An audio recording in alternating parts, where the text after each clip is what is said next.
The Wolf King Cometh. This is a great character from this new series that I wanted to dig into because there's a lot of psychological layers that are playing out and are full display for what Drew, our main character, is going through. So first, right off the bat, he has an immediate identity crisis as this orphan king. He starts off as a farm boy, so he doesn't know anything about who he is at this point, which makes no sense that the parents were not prepping him or at least dropping notes that someday something was going to happen. This is an absolute dereliction duty at the highest parental level that you can get to. So his wolf side emerges as a complete surprise. Terrifying. It's very violent, it's traumatic, and it's singularly isolating.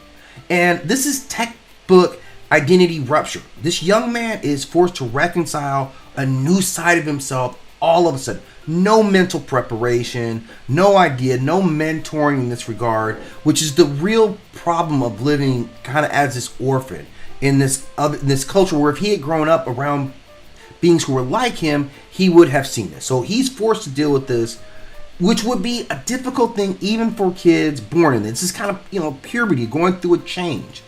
But to have to do it without any guidance at all, like we all knew that puberty was going to come one day, right? So that kind of prepped us. So when the strange things started happening, it was a little easier to kind of deal with knowing that you could ask someone who had actually gone through it, knowing everyone else around you was going through it. So he's immediately by himself. And this kind of sets up some real issues about his own identity, right? Because he knows about his own weaknesses internally. So now he's been cast as this king, that this is his roles that he's supposed to play. So he's always doubting himself whether he can measure up to what the king's supposed to be. He has zero training, so he literally has not been prepped for this in any way. At the same time, you also have to deal with now you're part wolf, which by itself is a whole episode, a whole show, a whole series. Learning to deal with that. He has the primal, urges that come along with that. So this breeds him to have all kind of tension between his doubt and his instincts. The wolf side has no doubt. When it takes over, it's running on pure instinct. It's the human side of himself that has to deal with doubt, and that's where the conflict is.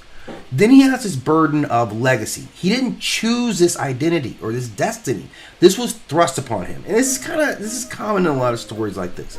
So that kind of, feels forced. So it's a forced role that creates all these reactions. So he's got this survivor's guilt all of a sudden because he's the last of his kind. You're carrying centuries of history, extinction, all on one child who didn't even know this culture.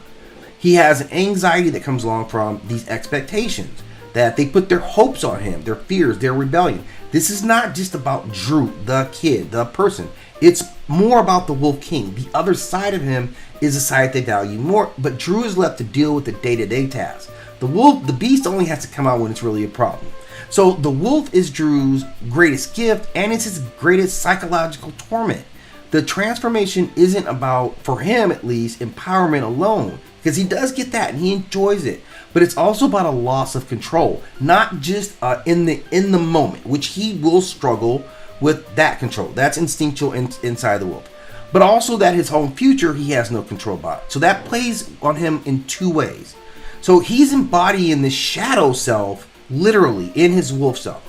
Every time he shifts, he's forced to confront the animal impulses, right? Rage, hunger, the thrill of violence, that you do enjoy it.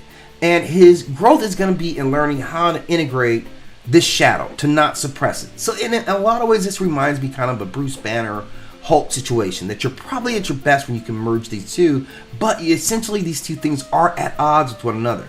He's a suppressed wolf in a lot of lights, and that a suppressed wolf can become a monster, right? And we've seen this. Then he has massive trust and abandonment issues. I mean, let's just take the scene at his house. His mother obviously dies. His mother was true to him to the very end, till her life ended.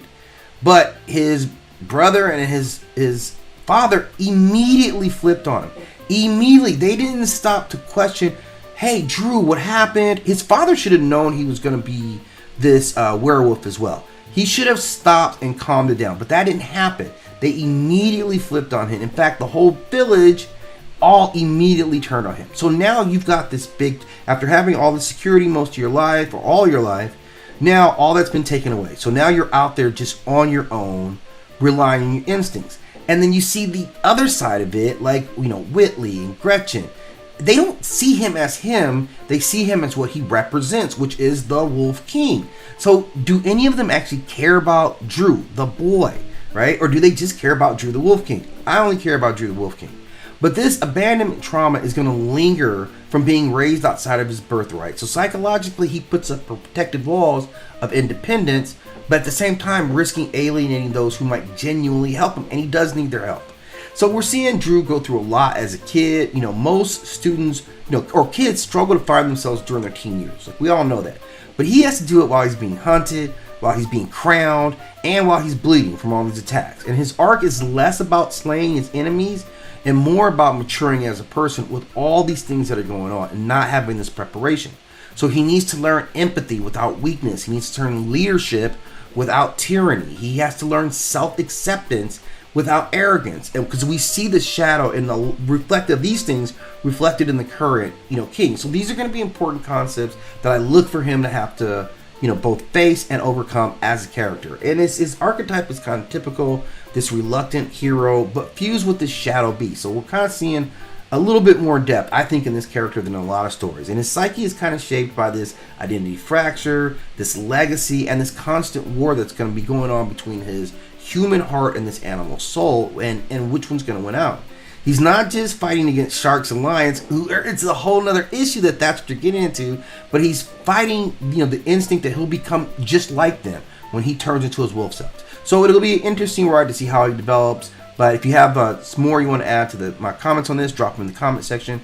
And as always, hit that like and subscribe.